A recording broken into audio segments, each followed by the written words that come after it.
In the heart of ancient Greece, there lived a young man whose beauty was so extraordinary that it would become both his greatest gift and his ultimate curse.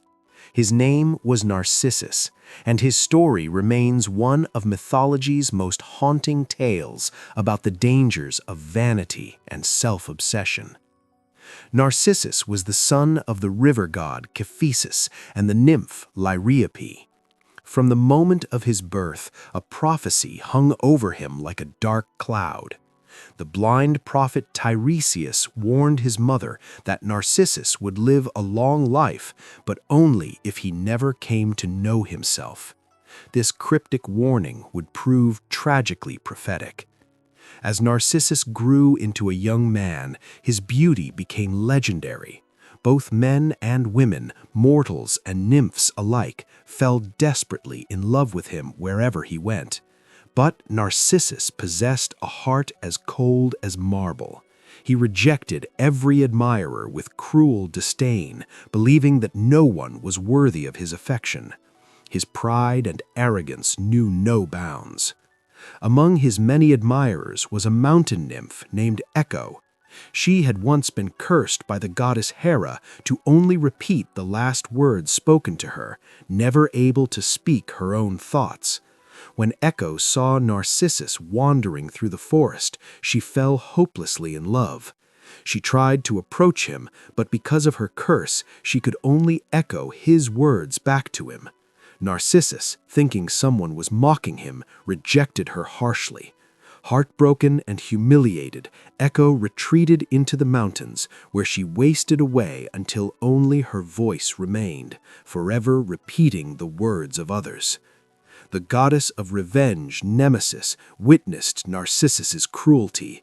She decided that such heartlessness deserved punishment. One day, as Narcissus wandered through the woods after hunting, he came upon a crystal-clear pool of water. Exhausted and thirsty, he knelt down to drink. As he gazed into the water, he saw the most beautiful face he had ever encountered. It was, of course, his own reflection, but Narcissus didn't realize this. He fell instantly and completely in love. Narcissus reached into the water, trying to embrace the beautiful youth staring back at him, but every time he touched the surface, the image rippled and disappeared. He tried to kiss those perfect lips, but they vanished at the slightest contact. He was trapped in a cruel paradox, loving someone he could never hold, never knowing that he was gazing at himself. Day after day, Narcissus remained by the pool, unable to tear himself away. He stopped eating and drinking, consumed by his impossible love.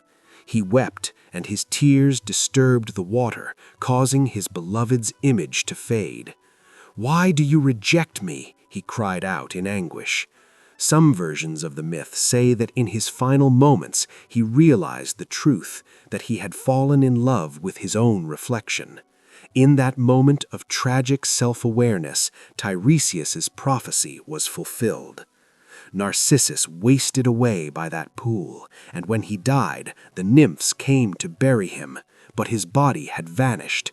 In its place grew a beautiful flower with white petals surrounding a yellow center, forever gazing downward toward the water.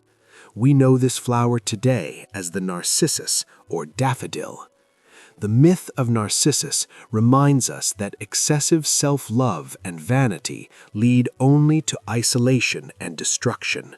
True fulfillment comes not from admiring ourselves, but from genuine connections with others and the world around us.